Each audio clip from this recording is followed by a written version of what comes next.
sense of the rhythm and that constant drive, 7/8 versus 8/8 thing going on in there. Really, really great playing all around. I want to start at the end with the so-called supernova explosion. It was good, but it felt just like kind of another forte. I think you really have to think of a galactic catastrophe. You know, it really has to be that scale of kind of violence burst when we hit that spot at L. So we've got the groove over here in guitar 4, just kind of laying low, but then a crescendo up to that explosion, and only one measure to get there. So it's going to have to drive pretty hard, and the one thing I would say is to not worry about overdriving the instrument. I think for at least the 3 measures that we're at this solid explosive dynamic, just get as much sound as you can, and if it breaks past the limits of your guitar a little bit, that's okay. I'd rather have everything in there. So I'm be tuning all day because I changed strings this morning. But, sorry, it's pretty humid in here too. Yeah. So the first step to that is going to be the crescendo from U2. So it's got to really drive. That wasn't exactly the right notes, but you get the idea. So can we do 4 bars before L? Right on in 2T. I can catch you guys up. So 1, 2, 1, 2, 3. So I'm giving you a 7/8 measure. Okay. 1, 2, 1.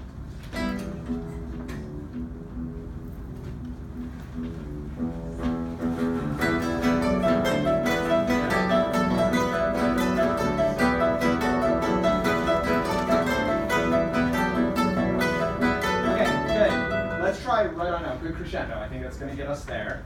Can everyone just play the very first note of L as loud as possible? Okay, I'll give you a 7/8 measure. 1, 2, 1, and up. Good. Twice as loud as that. 1, 2, 1, and up. Good. That's really nice and together too. My conducting's getting better.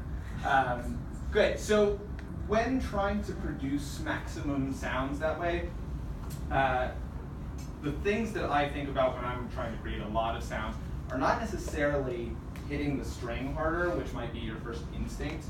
It's actually more about how much I displace the string from its starting point before releasing the sounds. So it's more about what you put into the string. So rather than, I'll take this, you have a high B, right?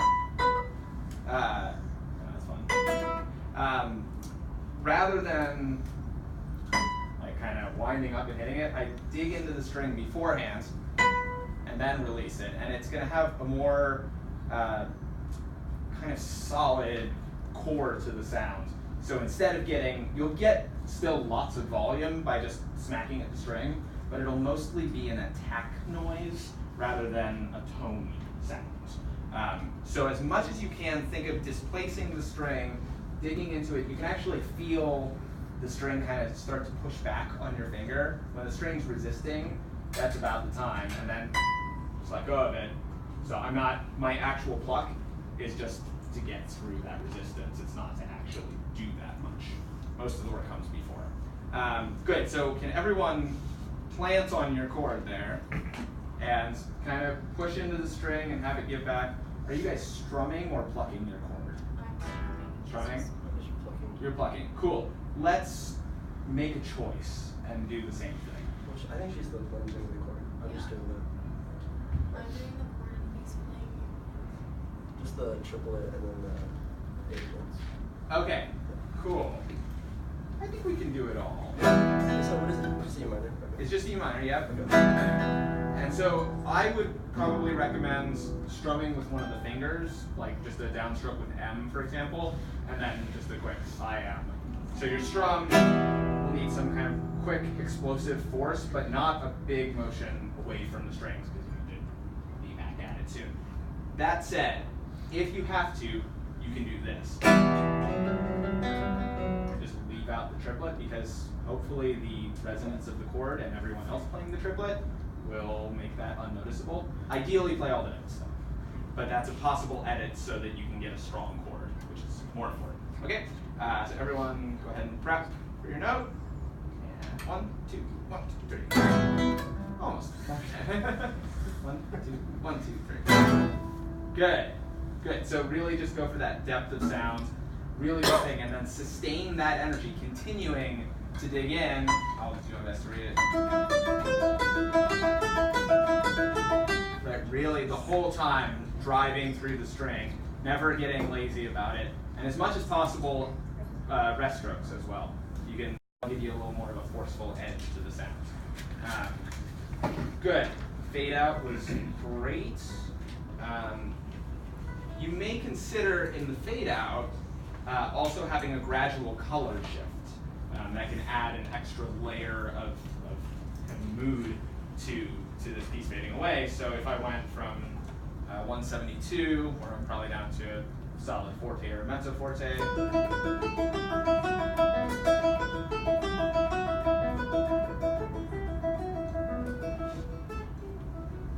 and I'll just gradually, as though there's a diminuendo symbol on the fretboard, and I'm kind of following it along until I'm over the fretboard playing sul tasto by the ends. That can create an extra air of mood and mystery. So how was about, let's do this whole thing right on 4 before L, measure 160. Right? 1, 2, 3.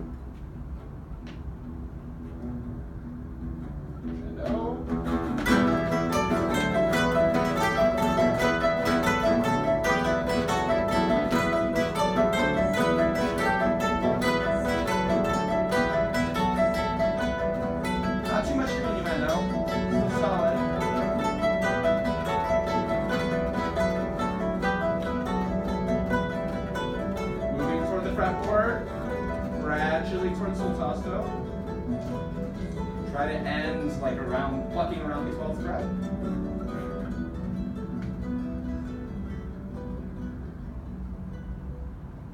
Nice. Everyone feel comfortable with that from a technical perspective?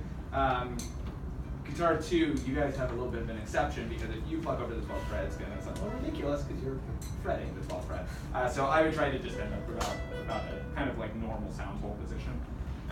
Will get you a nice warm sound there. So, good. Okay, let's go over a couple things. Let me reorganize the pages, which I was very irresponsible about turning in order. I'd actually like to do a little work on the beginning, which I know is a little fresher, perhaps, but I think we can get some valuable work in here. It's undeniably harder just because there's not this steady pulse. And so getting 8 people to play together, conducted or otherwise, will be a challenge here. A few little details that I think can help. Anytime you have a quintuplet, which I think is just guitar 1, right? Try to make sure that there's a sense of clarity about the arrival above all. So the downbeat landing is the most important thing, right? Oops. Right? And you can have a little hint of the last 3 notes. They're kind of divided into a 2 and 3. You can have a little bit of a rolling acceleration through the last note. So that was an exaggeration. I kind of did like 2/16 and then a 16th note triplet. They should be a little more even than that, but you can kind of just feel that arpeggio and then the landing. Everyone who's waiting to meet them on the downbeat, so the first one is guitar 3, actually it's guitar 3 every time. So when you guys are anticipating that, listen for the roll of, and then you'll land right after that. So you can almost feel it like a 3-note pickup. Coincidentally has 2 extra notes on the front. Same with the last one, it's a different arpeggio, but it still has that 3-note open string sound that can lead you into your spot. So the first thing, let's just coordinate guitars 1 and 3.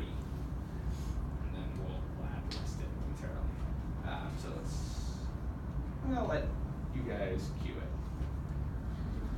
Yeah, sure. Let's get like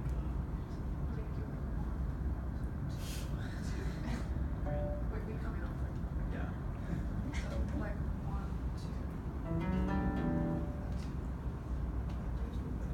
2. So right, this is tricky, right?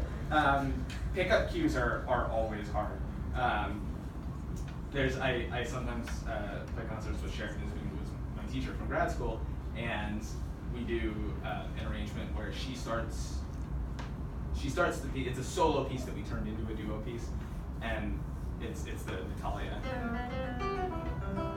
by Lauro, and she has to start on the and of 1 with 16th notes, and she's giving the cue, but she has to give a whole empty measure and then cue the downbeat, and no one plays on the downbeat. So it's this weird thing. Kind of similar here when you're cueing a pickup. Like if you go and 1, it's great, but when you go and 3, 1, right, then it feels a little off. So I would think of it this way. Think of the way a conductor would give this cue would be with the beat pattern. So 1 is always down, and the last beat of a measure is always up. And so in this case, your up is actually where you start playing. So you can almost think of it like you're going to cue guitar 3 for the downbeat, but you guys are going to play on the up cue. So I would go something like that. So you'll still be in your cue as you play. Kind of a tricky cue. Okay, so I'll do 1 measure, cue. Just give 2. So you give, and consider what the tempo is going to be also. Yeah, that's too fast. It's a little faster. Yeah. So 1, 2.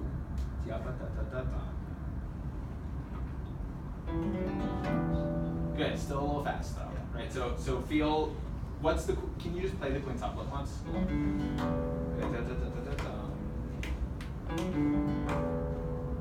Good. So that's your tempo to cue.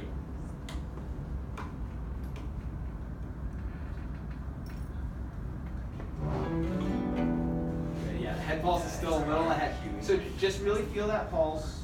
Yeah. Just imagine you're kind of like grooving along to an imaginary beat.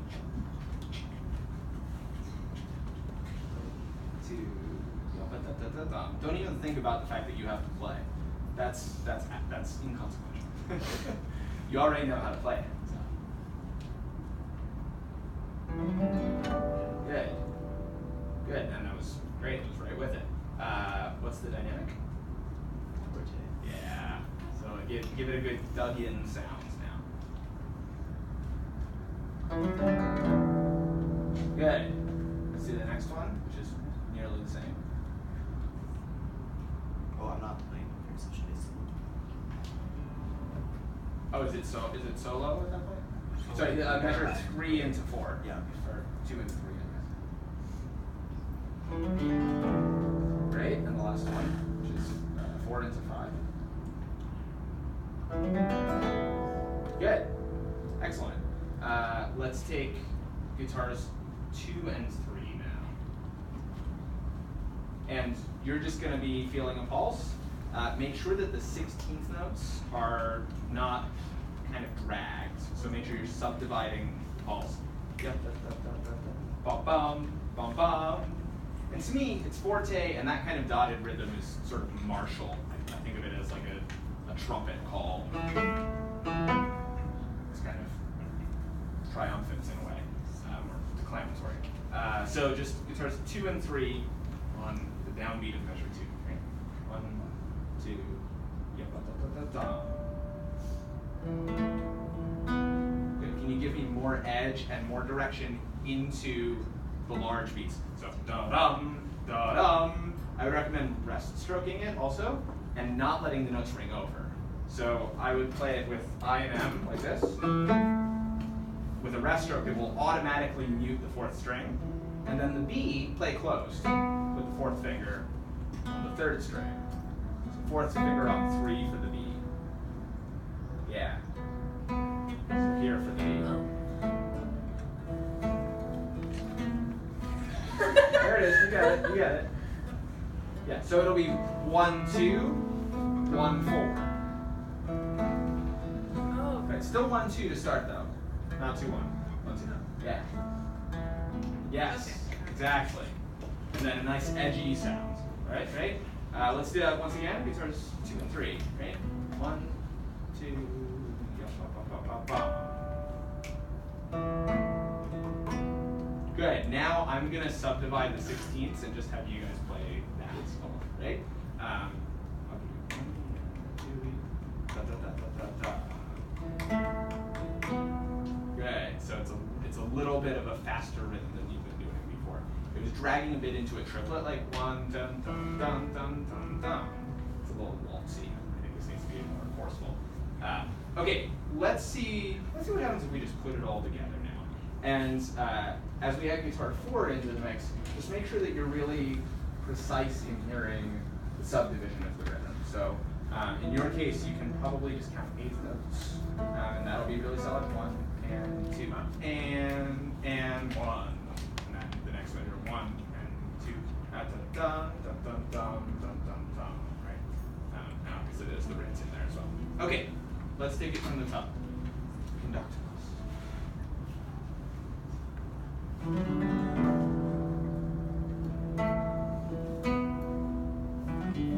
Good, so that's a little early. So make sure that when you hear ba-dum, 1, 2, ya-ba-ba-ba-ba-ba. So really take your time to wait for that beat through. Once more.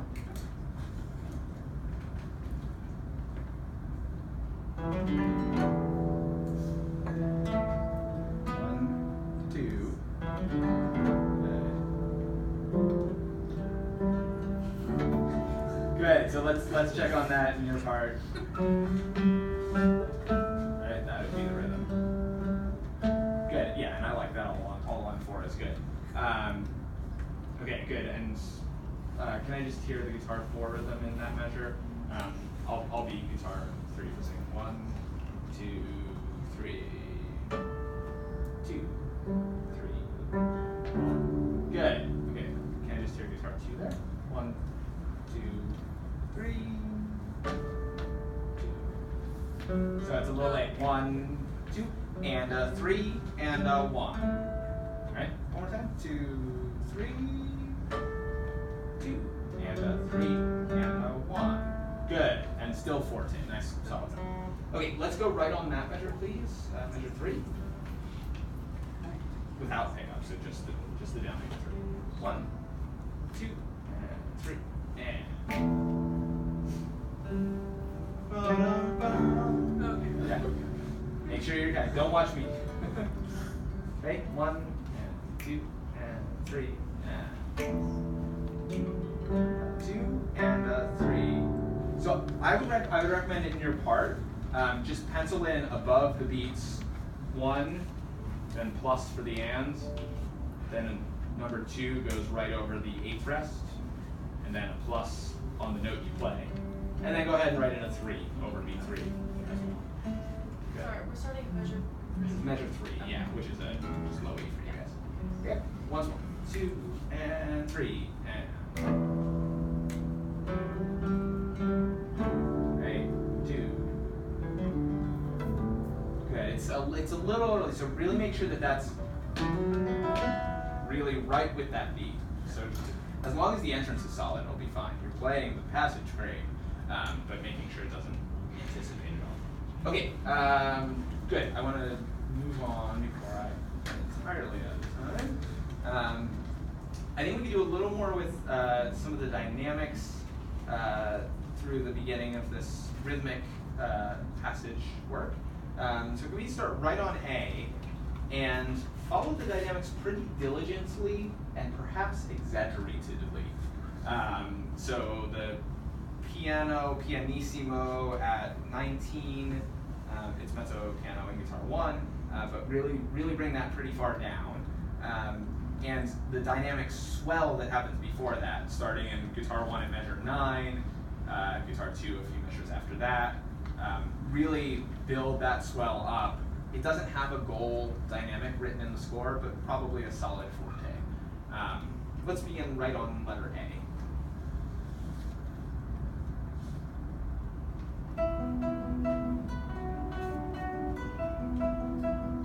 Begins crescendo.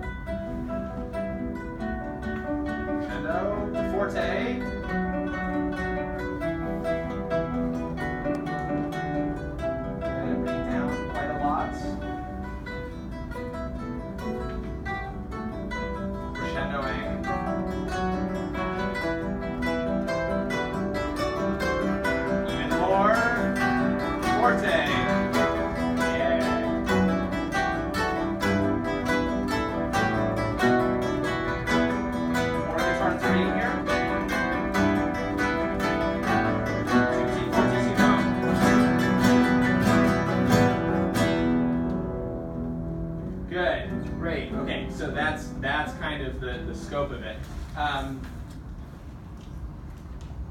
How good on a scale of 1 to 10? This is gonna sound like a judgmental question. It's not entirely meant to be. How good would you say the melodic writing is in this piece? Just anyone, shout out a number 1 to 10. 10 is amazing melodic writing. 1 is the worst. 6. Yeah. 2. Did I hear 2 and 6? I agree. It's somewhere between 2 and 6. But that's not the point of the piece. The point of the piece is a lot of these interlocking textures and taking a rhythmic drive that doesn't change very much, harmony that doesn't change very much, melody that only kind of even exists, and finding real interest in the way these things slot together. So, for example, when I was asking for more out of Guitar 3, it's not because is like the most interesting thing in the world, but we haven't really noticed it yet. And so just kind of emerging from that texture in the middle of what we think is just like, oh, okay, everyone's playing loud, that's great, it's exciting. But then if we get that little detail in there, it's like, if you ever go to an art museum and see a very complex painting, and the longer you look at it, the more you notice all these interesting details. At first, it might just be like, oh, pretty landscape. And then you look and you see all these things going on in it. Or I think of like minimalist paintings, like the color field paintings. It's just like, oh, cool, a canvas that's all black. Then you look and you're like, wait, is it purple? Like, and after 20 minutes of staring into the void, you've suddenly seen all these cool things. So I think it's not a perfect analogy to this piece, but I think there's ways to just bring out the interesting details here and there that'll give this a real interesting life. Okay, before we wrap up, just a couple little details in letter B, which is about where we left off. I could get a little more sound out of guitars 3 and 4 and try to make that a really warm, dark sound as well. So playing a bit more through the string with a follow through that is maybe like a kind of cuts through the string a little more rather than a follow through that's across the string. And maybe a little bit of a darker tone color position, maybe a little bit over toward the fretboard. I think that'll give us that character change a little bit.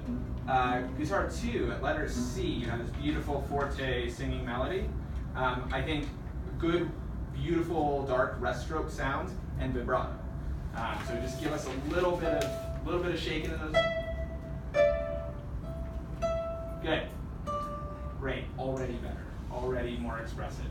And I think that's also, this is the moment I think of decent melodic writing in the piece. This is where it peaks at 6. But as such, it's like, oh, there's this beautiful soaring high melody, you know?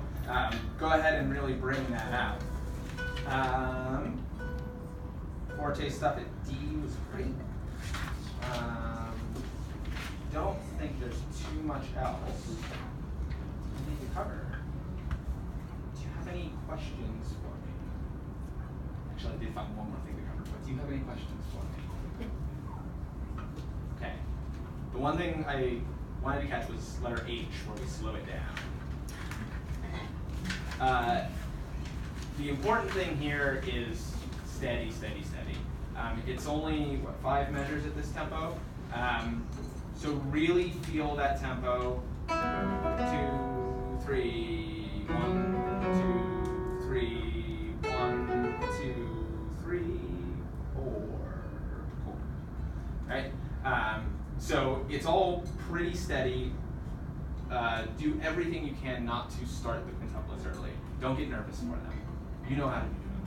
Just make sure they start right on the beat. That's the important detail piece. Let's take it right from, let's do the chord before H. I'll cue that, and then y'all can cue H. So the chord.